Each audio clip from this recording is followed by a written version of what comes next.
My name is Arinze Mwenyi. I'm the media team of DOBA worldwide and in general. We are here at Piccalilli Hotel and Suites with the Chairman Executive Officer present. Sir, please may we know your name? Okay, it's simple. My name is Nwadiogbu Ebere John. No titles anyway. No title yet? Yes. Okay. Where are you from? I'm a native of Enugu, Nenjikoka.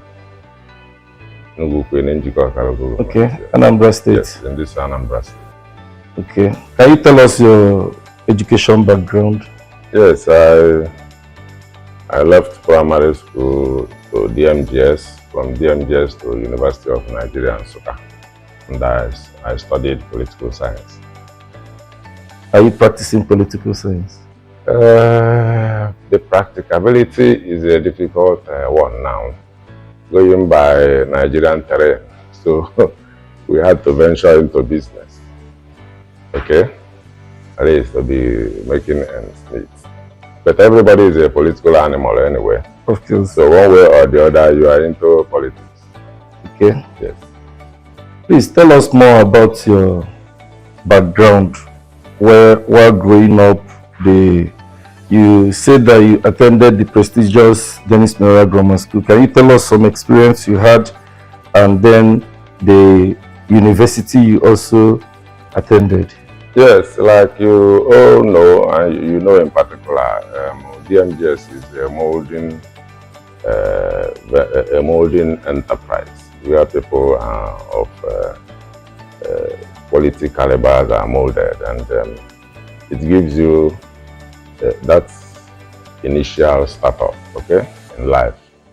And having gone there, we moved on to university where we carried along what we learned from the school, and in order to make life better.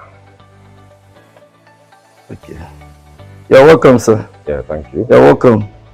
Are you married? Yes, I'm married with 4 kids, 4 beautiful kids. What inspired you to put up this edifice as a hotel? Okay, a lot of factors inspired me. One, basically because of where I started, because I started as I ventured into Nigerian breweries. You know, I used to be a distributor with Nigerian breweries.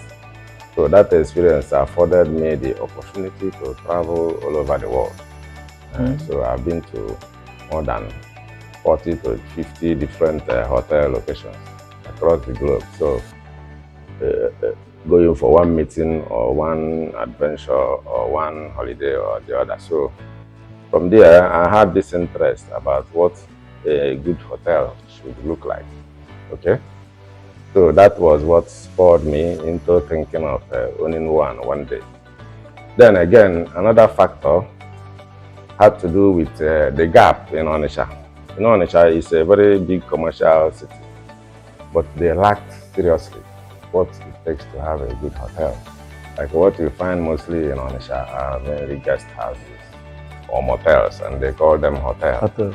So most of the time, you find some of my friends who come visiting to this part of the state. They'll be looking for where to pass the night. Something very good, cozy, and somewhere that they can find real comfort. But me looking around, I always find that I can't even recommend more than one or two. And usually those 1 or 2 are always overbooked. So that gap has always existed. That was why people usually move to Asaba to find lodging accommodation. So that gap spurred me into thinking about putting up something that will be part of closing it up, so that as a commercial city, you know, many people troop into this state for one commercial purpose or the other. And they end up taking the revenue to another state. So it's usually improper. And you know, our government they should have been looking towards this angle, but they don't. So people like us who believe in trying to look for proper and effective ways of making money, we decided to venture in this hospitality business and see how we can help reduce this gap. Thank you. The audience, the truth is that this hotel, as it stands today, is the best hotel in Onitsha and environs. In this hotel, we have about 45 rooms, and they have 24-hour light. And on this note, I want to ask you, the CEO, please, can you tell us the strategy that you used to acquire such massive land, and what really inspired you to get hold of everything that you did here? Yes, to start with the land, like I said, with the opportunity of having traveled around the globe and knows what a good hotel should look like. So I had in mind there that for you to get it right, you need to have the normal supposed space. Unlike whereby you see people building 70 rooms hotel that cannot accommodate 30 vehicles. Is an improper arrangement, okay? So the size of the hotel is number of the rooms is what influences acquiring the size of the land, so that people will have a seamless parking space, okay? Now and again, the furnitures and the interiors were, like I said, mostly inspired by my knowledge of what it takes to have a good, having traveled and seen what is put up in all the places I've been to, especially 5-star hotels. So I have this idea about what are the necessary things that one needs to have in a good hotel. So based on that, we worked towards it, and we were able to achieve the much we can do. Okay, let's talk about, you've traveled all over the globe, and we believe that you've seen almost everything around the globe too. Or how did you get to work with the Nigeria Brewery, and what was your experience during the time you were in Nigeria Brewery? Yeah, the experience was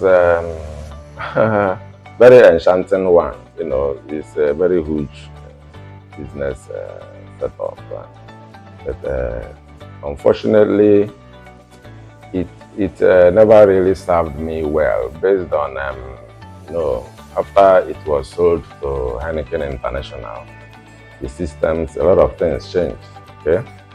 And then the profits start getting too slimmer for the liking of people like me, because you can't be doing business and not making enough money based on whatever comparative analysis you are working with. But to me, it used to be really good. So around the year 2020, after the COVID pandemic, so I had to take this decision to venture into other sectors. And one of them was construction. From construction, I had this idea that I can handle the construction of this one with competent other hands, okay? So since I had this dream of owning a very good hotel, so the construction even helped in spurring the idea. What challenges did you have during the time you were putting up the structure and doing all sorts of it? Yeah, the challenges were numerous in the sense that our economy now, very unstable. When you work on the cost effectiveness of what you are doing, you keep on changing goalposts, okay? Yeah. Because your budget keeps changing because of the instability in the exchange rate. And Nigeria doesn't produce much. We usually import. And so most of the things we have here, we are imported. So this affected seriously on my finance.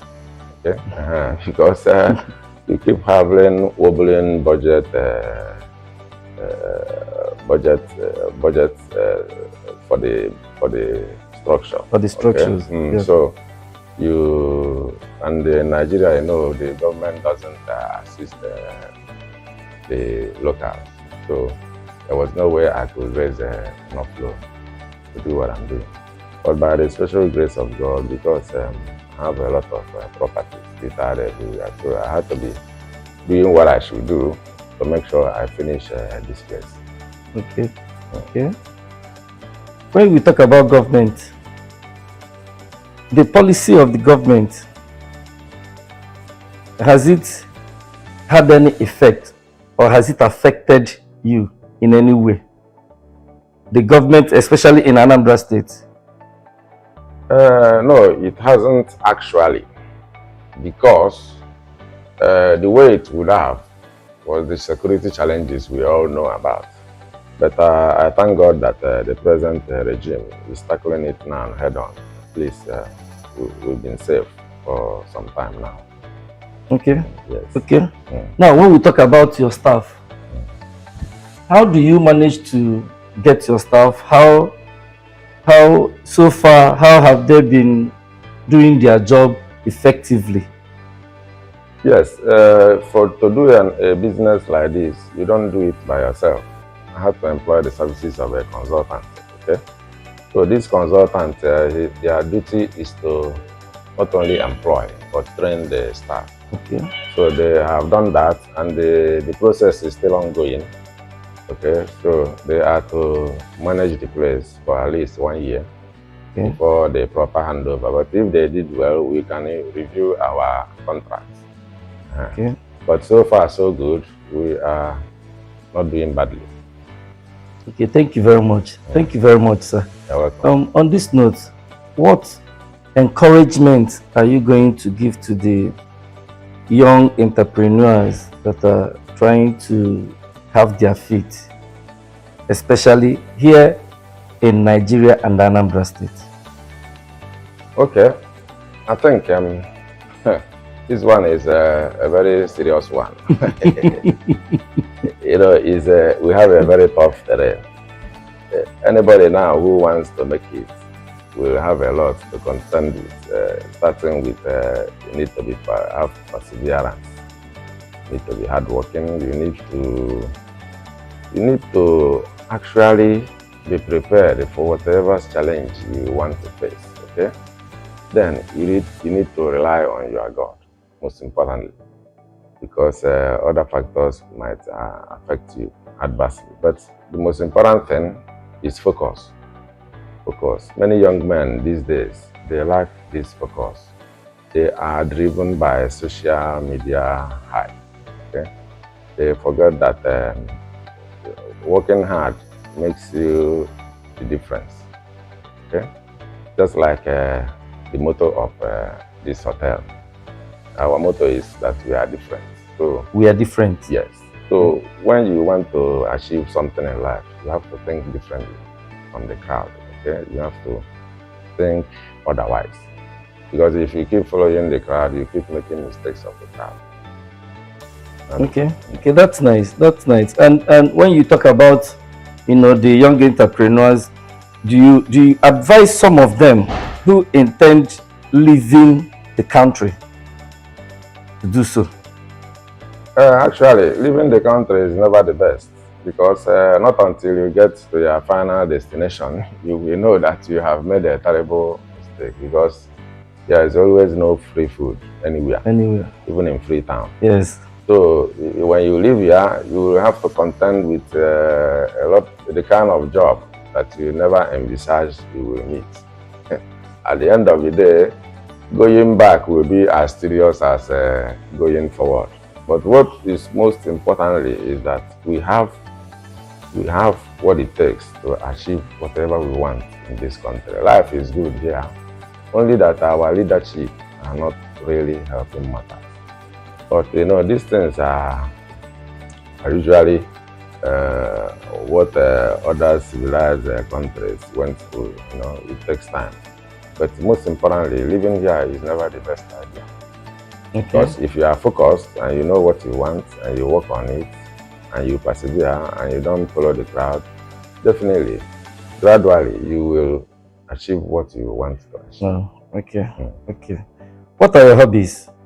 My hobbies are, I have various hobbies, but most importantly, I like listening to music. I play table tennis a lot. And then I like traveling. It's part of my hobby, yeah. Like, they say travel and see. Yeah, So where you travel, you see. Yes. Yes. Okay, back to this hotel. I want to ask, we went to the various rooms, the kind of equipment, the furnitures and the rest of it that we are equipped in the rooms were so wonderful. Please, I want to emphasize on this. How did you get all these beautiful furnitures and the designs for the hotel? Yes, so the greatest surprise, 90% of the furnitures are locally made. Wow. Even this one we are sitting on now. But what I usually do, is that there are some furniture sites you can download. When you download them, you see the latest trends in furniture, and of course, you can get a good local cabinet maker. You show him the designs you are looking out for, and then you work with him. He gets you what you want. Okay. Sometimes he usually don't get it right. We have to review what we did and go back and maybe consult some other furniture engineers. So that was how we were able to achieve all that we have. Okay, thank you. Tell us the available services in this hotel. Okay, this hotel promises to have almost all that is you can find in an average good hotel. We have a well-equipped gym, we have a restaurant, and then we have meeting places for parties, for meetings, conference rooms. We have the biggest swimming pool around. Okay, then we have lounge, we have snooker lounge, we have VIP lounge. Then we have very quality restrooms for guests. And hall. And the hall also. And then we have sit-out lounge as well. Okay. So we have everything in one. Especially everything. How do you balance your business responsibilities with your personal life? Yes, that one is a difficult one. And Andy was allowable. So it will all add up when you know that if you work so hard, you provide a good life for your family. So they have to sacrifice one. So their own is to eat the fruit of your labor. Your own is to work hard and make sure that you balance the family life. The pressure coming from this establishment, of course, there will be a lot of pressures. Definitely. How do you manage it with the stress from the contractor that is managing the staff and so many things? How do you manage those? Yes, pressure is made for man. You don't run away from pressure, because if you do, like Ndi Igbo na-ekwu, so you don't run away from pressure. But what drives my ability to withstand pressure is the fact that if you remember so well that there are people who own 5 times this size of business, establishment, yes. You know that they are equally human beings and they are never better than you. So you, based on that knowledge, you encourage yourself, so and strive harder. And strive to work harder. So pressure is never a problem. Okay. Because it's part of the business life. What lessons have you learned from? Because as a man, you must have had setbacks during the time you were growing and all that. What lessons were you able to gather from those setbacks, and you may also wish to share to some other people that are experiencing the same kind of setback at this moment? Yes, a lot of lessons to be learned from life. You see, the problem we have as humans is impatience. Okay, most people lack that patience. They lack that that ability to persevere. Okay, because in life you need to be patient and focused to achieve whatever you work on. Now, why do I say patience? Is that sometimes you see a young man, like these days you hardly find an average young man who are hoping to make it in life in a particular industry or whatever. But little did he know that if you are patient enough and you persevere and you keep improving on what you have, you will achieve a lot. There will be time when you will be a commander in that whatever industry you have. Then again, growing up, I've learned to be very honest, and I've learned to be straightforward. I've learned to be sincere and have integrity. Because if you lack in those areas, it will be difficult for people to deal with you. Once you are very sincere and have integrity and they keep your words, it doesn't take long. Things will start looking up for you, because you will be a reliable force to reckon with. Definitely. Who do you think, someone that is so related to you, of course, that have gone over to the other end, who do you think that if such opportunity is given to you to raise the person from that, who do you think you could be able to raise now? It's my mom. My mom, she taught me all I know. She's the most wonderful human being ever existed. My mom used to be a most wonderful mother. She will teach you what it takes to have integrity, to be honest. She will teach you good morals and good ethics. So it is what we had to grow up. So everything I know today, I believe she taught me. She teaches you to know that you can achieve whatever. Because there was a time I remember she's one of the richest women I know. Oh. My mom used to be a very rich woman, and it's out of hard work. Okay.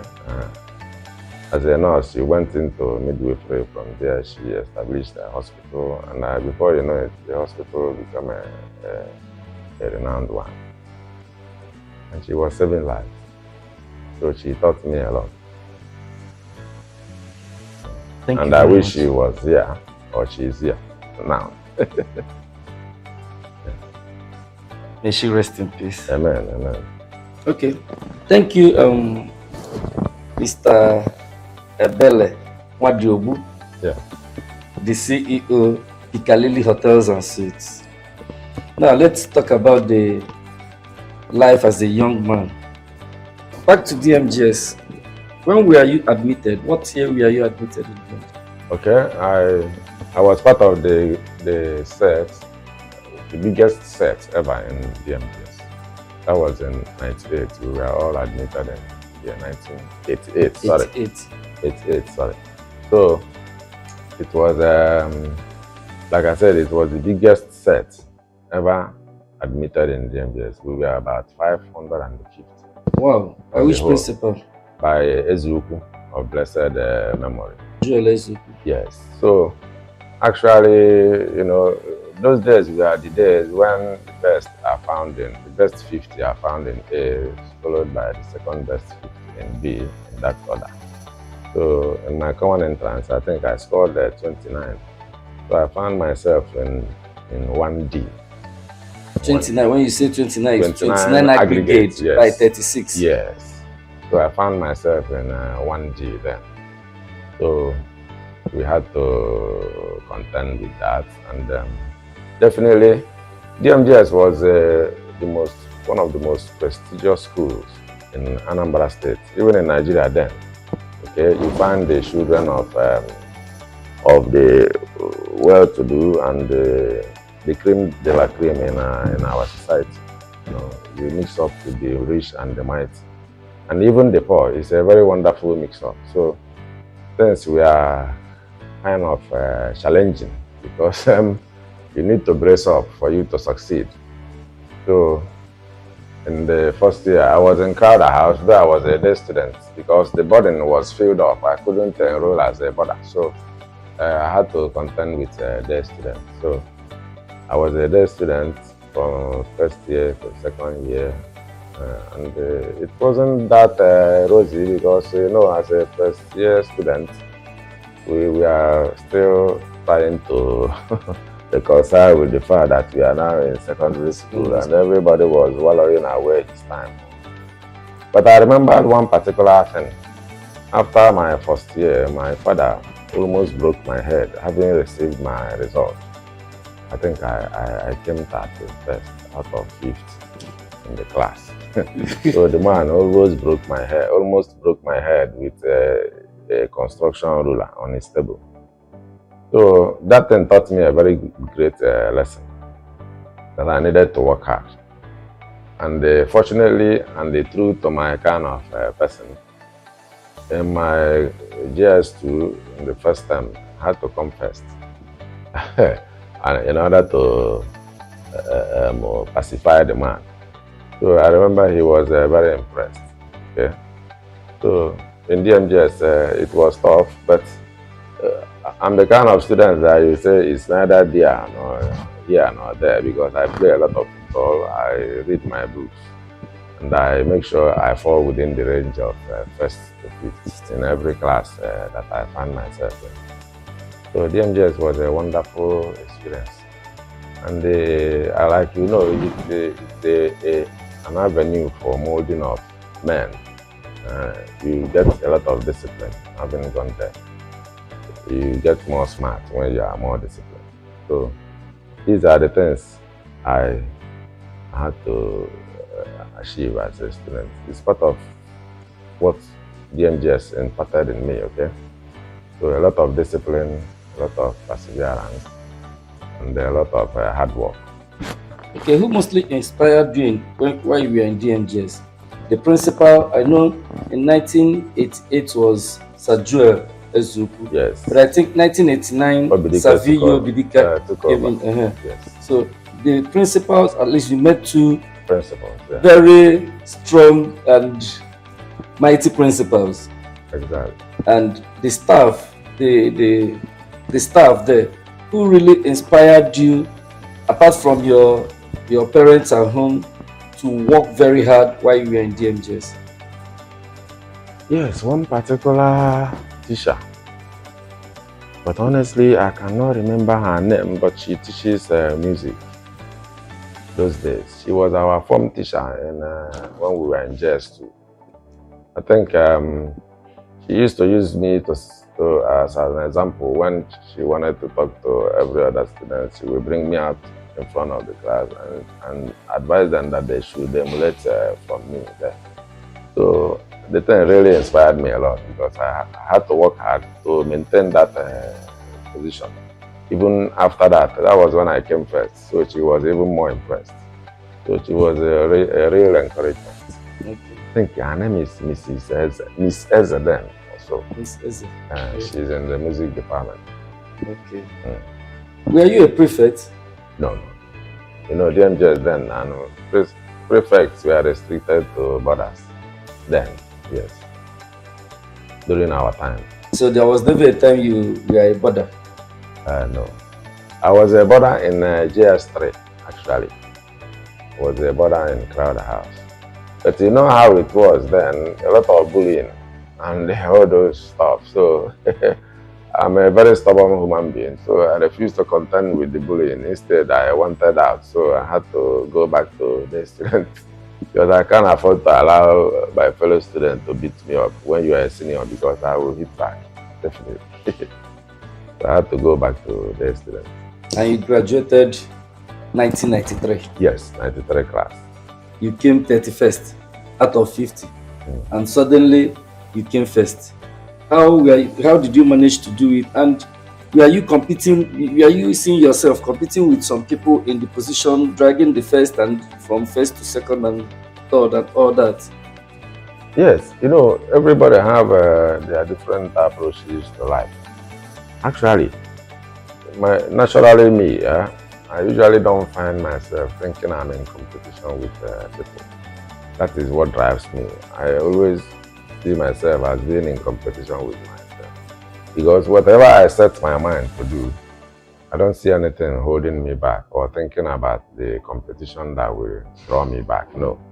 I always keep moving ahead. So during those times, when I came to the first, I never saw it as a setback. I saw it that it's out of my own volition to do what I want to do. So that was when I took the decision. I want to come first to make sure I show these people that I am not anyhow student.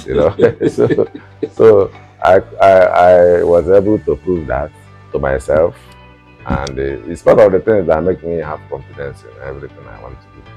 Because whatever you set your mind on and you work towards it, you achieve it. Yes. So competition is never a challenge.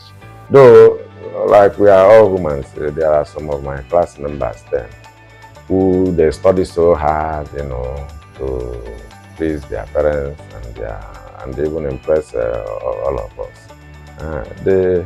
Sometimes you copy from them as well, because it's important you copy from those who know better. That's where you add to what you have and you achieve what you want to achieve. So I don't usually see people as competition. Okay. Okay, can you tell us about the friends you had in DMGS that are still very close to you? Yes. Today? You can mention their names if you want. Yes. I have so many friends, so many, and almost all of them are still close. But the closer ones then that I had, Obinna Ebere, we used to call him Professor.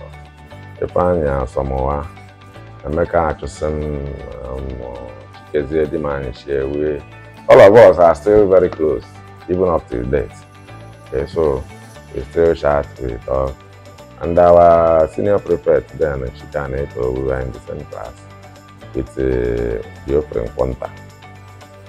Me and Geoffrey, we are playing for Crowder House in the football then. So we are all still in contact. Even I spoke with Obi Orebulu 2 or 3 days ago. He's now in UK. So we are still very much in contact. Then other ones that we met on the way, we still talk. And me, as the class leader of class of 93 and how big we are, a lot of us are still in this Onitsha and beyond. So most of them usually come here as well. Okay, and we have our usual monthly meetings in this place. Okay. Yes, every last Sunday. Okay, thank you. Okay, do you still have some close friends that you had? Because you just told us that you are the class leader of 1993 class of DMGS. Yes. And you are the school captain of University of Nigeria and Soccer. Yes. Are you still having some close relationship with both DMGS and people that you met at Nsukka? Yes, a whole lot of them now. Some of my classmates in DMGS, we found ourselves at UNN then. We still converged. We had old boys meeting there then. We had good time. And up to today, we are still very much friends. And we still talk to one another, yes. Okay, thank you. The last, for them Gramites only. Then Gramites will patronize this place. Both people that are living here and that are not living outside. Yeah. I hope you have some Dengramite thing for them. But before you answer that, can you tell us what being a Dengramite has done for you? Being a Dengramite has done a lot, a whole lot. It separates the men from the boys. It helps me to always think of separating the men from the boys. As a Dengramite, you have this confidence. Okay, you have this belief in yourself that you can do you can achieve what you set your mind. Very personal question now. Tell us how you found your beautiful wife. Okay, finding a wife is difficult and easy, but what is most important there is you need God's guidance. Okay, so I think I met her through a friend, a very close friend, who just growing up all those days, you have a lot of dear friends. You find it difficult to even choose. Okay, but this one was recommended by my very good friend, and like joke like play, we started dating. The next thing, it culminated into marriage. And but what is most importantly is you are looking for a wife. You find one that can help you, a helpmate. So the mistake young men make these days, they are looking for beautiful wife or they are looking for public wife. Public wife is the one you marry for public, for the public eyes. But if you are smart enough, you should look for a helpmate. Because even if you are married the most beautiful woman around, between now and 6 months, you forget about that beauty. The beauty will disappear. And you will not even, people will even be reminding you that your wife is beautiful.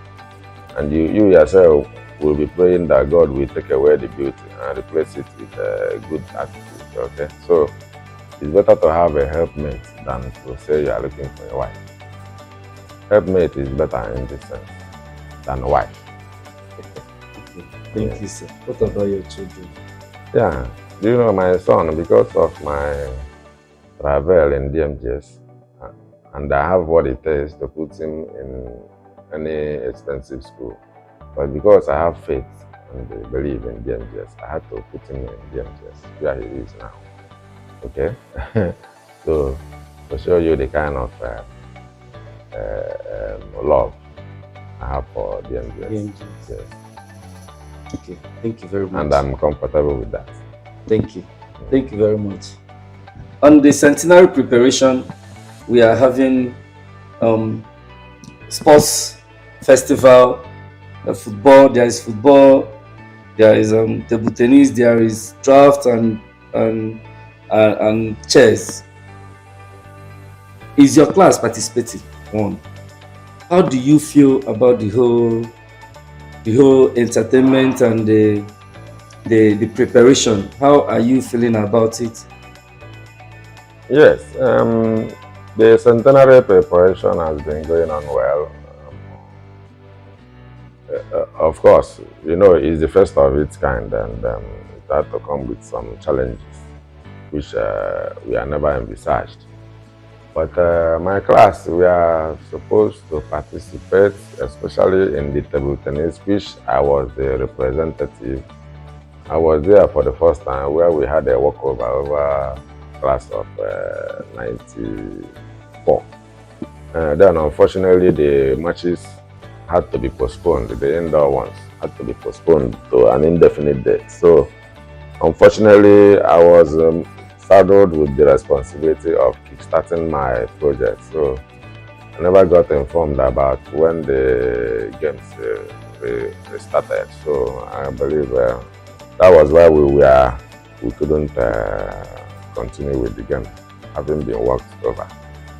Now, the managers of DOBA, to me, are doing very well so far, based on the fact that the centenary preparation is a very challenging one, because I've been there myself and see how things were going. So I know they have so far done very well, championed by our able president, Onitsha. I believe he has what it takes to take DOBA to the next level, and he has been doing wonderfully well.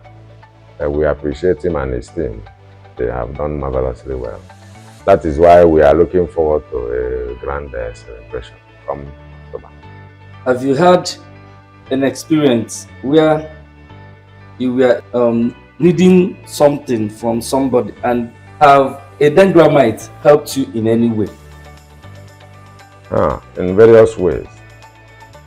Like I remember I lost my brother last year, my elder brother. Lost my elder brother in September last year. That was precisely 1 year ago. So I was shocked and surprised the way my friends, especially then grandma, they rallied behind to support me, and I didn't know about it. They gave me a very huge sum of money that I cannot mention here. But it was a very big surprise. And apart from that, we assist one another. Some of my mates who live abroad, I usually help them as well to procure whatever they wish, land, property, to do that. And they are good. Okay, now tell us if dendramite will be having some discounts in this hotel. Yeah, definitely. This, if it were to be possible, I would have loved to name this place 10 Gram City Hotel. So, but for reasons personal to me, I refrained from doing that. But definitely, there will always be 10% discount or more for any dendramite who seeks for our accommodation here. Thank you very much. So I'll be making my number available when you contact me, the dendramite. I will definitely give you an unbelievable discount. Thank you. Thank you very much. Okay, we heard from the CEO himself. At Piccalilli Hotels, as a dendramite, if you wish to lodge here, you are certain of getting 10% or more discount in everything you want to do in this hotel. It's located at number 1 John Nwadiogbu Street by our line bus stop. Please, you need to come and patronize your own Lux Fiat. Now, DMGS this year, 2025, will be marking their 100 years anniversary by October 27th to November 2nd, 2025. What do you have to say about the centenary preparations? Yes, as the president of the current class leader of class of 93, I've been following up with the centenary preparations, and it's going on well to the best of my knowledge. And of course, we were one of the biggest donors. I had to spearhead that. We donated 5 million to the centenary building project. I think there are very few classes that can do that much. And I'm the one who engineered it. And to show you the level of my enthusiasm support for the project. So, so far so good. We had our shortcomings, the centenary committee. But I believe we are all humans. We had to move on, and we are looking forward to a wonderful celebration. Okay. Thank you very much, sir. I believe that your class that have done so well in the past will also try to put more effort during this centenary celebration that is coming, the grand celebration that is coming by October, November. I hope that your class will actually try their best to put more in that. Thank you very much. Now we move to University of Nsukka. At University of Nsukka, you studied political science. Exactly. How was your stay? How was the school? What you did? How were you able to come out with the best of the results you had? Okay. Nsukka, as we all know, is a premium university in Nigeria, where academics are still what it's supposed to be, unlike what we find now in most places. Nsukka was was something similar to DMGS. You find a lot of talented and brilliant young men and women who came to pursue one academic excellence or the other. So, but we that we know where we are coming from, we are already better armed for the challenges. So the experience there was very interesting, very interesting, because we had to use what we have to achieve what we wanted, and to the glory of God, I measured up to expectation, because I'm one of the best graduating members of my class, and because of my leadership capabilities, I was the class rep of my class. I was the football captain for the department. Then I achieved a lot as a student in UNN, and I played for the school team.